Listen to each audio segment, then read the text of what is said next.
Bueno, ya estamos aquí con la presencia del analista Gustavo Marangoni para entrar así de lleno en las principales noticias económicas de estos últimos días. ¿Qué tal, Gustavo? ¿Cómo andás? Bien, muy bien, gracias por la invitación. Bueno, gracias a vos por estar una vez más aquí.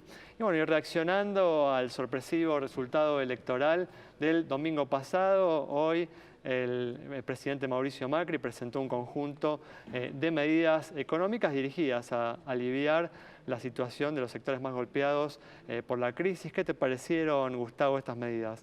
Mira, más allá de las medidas puntuales, yo creo que el tema pasa por cómo hacer para que las medidas para paliar los efectos de la devaluación del lunes no sean devoradas por la devaluación inmediata después de las medidas. Porque entonces, si no tenés un perro que se muerde la cola, digamos. Es decir, acá el punto es estabilizar la relación peso-dólar, porque si no, no hay paliativo posible. Entonces, creo que además, por imperio de las circunstancias políticas, el gobierno en general y el presidente en particular, quedó en una incómoda situación en la cual, en un lenguaje coloquial, uno podría decir palos y bogas, palos y no bogas. El lunes, en un mensaje muy pro mercado, pero expresado de una manera probablemente poco feliz, generó una reacción de toda la comunidad política, de la oposición e inclusive de muchos interlocutores del propio gobierno que estaban desconformes con ese mensaje. Y hoy, luego del mensaje, los mercados no reaccionaron bien. Entonces estamos en una situación de alta volatilidad económica, de bastante incertidumbre política, y da la impresión que se va a requerir de mucha habilidad en este último plano para poder evitar una situación de espiralización de la crisis que termine entorpeciendo el proceso electoral, ¿no? Me parece que ese es el bien mayor a custodiar ahora, que el cronograma electoral y de entrega de gobierno el 10 de diciembre sea en las mejores condiciones posibles dentro de estas no buenas relaciones en las que nos encontramos ahora. ¿Te parece, Gustavo, justificada la reacción de todos aquellos ahorristas, inversores que en estos últimos días se desprendieron, huyeron de los activos argentinos?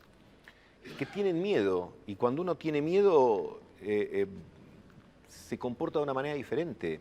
¿Pero ese miedo es justificado, te parece? ¿Cuántos miedos son justificados o no en la vida? El tema es la consecuencia de ese miedo. Entonces, ¿y cómo haces para mitigarlo? Yo no sé si alcanza solamente una frase feliz o un spot o una cuestión efectista. Me parece que el temor de los miedos, y sobre todo de los miedos colectivos, es que se desarrollan por cuestiones que a veces responden a cuestiones técnico-racionales y a veces no.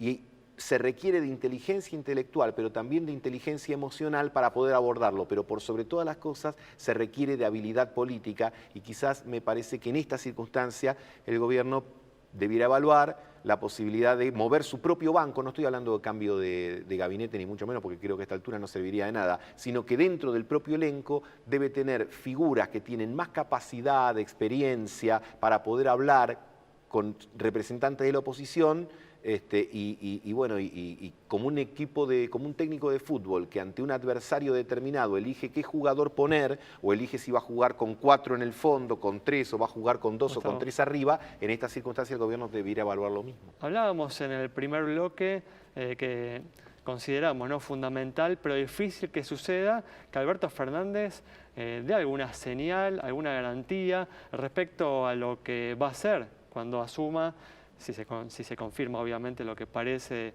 casi un hecho, su asunción en el gobierno el 10 de diciembre. En la política no se dan garantías. Garantías uno tiene cuando compra un televisor, una licuadora, pero no cuando hace política, porque la naturaleza de la política es diferente. Pero vos fíjate la peculiaridad en la que estamos ahora. El domingo hubo una elección que no definió nada y definió todo. Sí. ¿Por qué? Porque formalmente lo único que estableció esa elección, quiénes son los candidatos por los frentes diversos. Ahora nadie, o muy pocos, dudan respecto de que el próximo gobierno va a ser un gobierno distinto al de Cambiemos. Pero Alberto Fernández sigue siendo candidato, y el presidente también. Entonces tenés incentivos personales competitivos cuando una situación económica te requiere un espíritu cooperativo. ¿Cómo haces para combinar la competitividad de una dinámica electoral con la colaboración que requiere una circunstancia de crisis tan compleja como la que vive la Argentina. Es un problema donde de alguna manera estamos casi en una tormenta perfecta, que esperemos que no sea así, porque tenemos una instancia electoral con 3 pasos, primera vuelta y eventual balotaje, que ahora parece improbable, pero es un dato de la realidad, y una situación de complejidad económica donde los acreedores, en realidad lo que están manifestando es, si no van, lo digo de manera coloquial, el acreedor externo está mirando la situación y dice, ¿van a usar la mía para otras cosas? Y eso estalla el riesgo país en 2.000 puntos. ¿Y las medidas anunciadas hoy, Gustavo, en qué línea van de todas? Van en la línea de mitigar. Ahora, el problema, insisto, para el gobierno es que se encuentre en una situación, así como antes la grieta definía un espacio de nosotros y ellos, uno enfrente del otro, ahora el gobierno queda en la mitad de la grieta. Entonces, los que reciben las medidas que dispuso el gobierno hoy no lo van a votar. Y quienes tienen que de alguna manera presenciar esas medidas y son el votante típico del gobierno, probablemente no esté muy satisfecho, porque además hubo un cambio de lógica importante. Hasta hace pocas semanas esas medidas eran calificadas como demagógicas y ahora como necesarias. Entonces, creo que el gobierno tiene un problema que desde el punto de vista de la competitividad electoral, probablemente el 27 de octubre pueda hasta perder votos a expensa de la tercera fuerza. Pero el tema es que, insisto, la principal preocupación de la duplicidad de roles que tiene el presidente, que es presidente y candidato, debiera ser ese orden, presidente y candidato. Si el candidato le gana al presidente, la crisis puede profundizarse. Si el presidente le gana al candidato y se inspira más quizá por el ejemplo de Piñera en Chile, que terminó su primera presidencia y después tuvo revancha porque la perspectiva histórica va y viene, es una cosa. Ahora, si se enfoca demasiado en sumar votos para el 27 de octubre y reacciona de maneras espasmódicas sin las correas de transmisión política adecuadas, esto puede sensibilizarse aún más. Te preguntaba en ese sentido porque pensando en los días que estamos viviendo y cómo están reaccionando los famosos mercados y cómo está subiendo el dólar, uno gustaría pensar, bueno, ¿qué se puede hacer, no? Y creo que es una pregunta difícil de descifrar y que requiere cooperación, pero ¿hasta qué punto? Y por eso la consulta respecto de estas medidas en particular. Porque digo, ¿cómo lo lee lo que hace que suba el dólar, por ejemplo?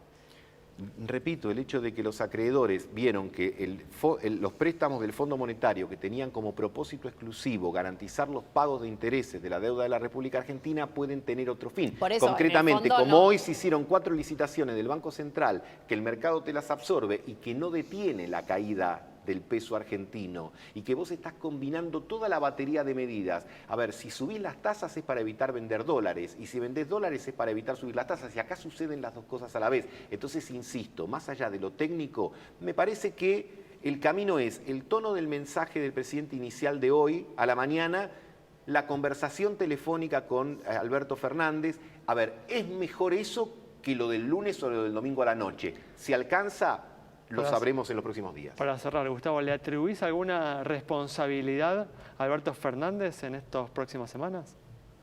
La responsabilidad primaria es del Gobierno Nacional.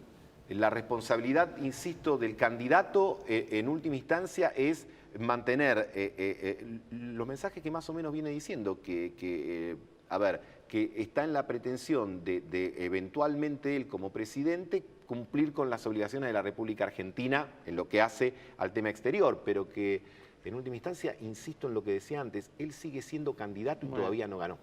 Gustavo, muchas gracias. No, gracias Nos con este análisis detallado del analista Gustavo Marangoni sobre la situación de la economía argentina tras la sorpresiva elección del domingo pasado. Nos reencontramos el próximo viernes a las 20 horas aquí en Metro.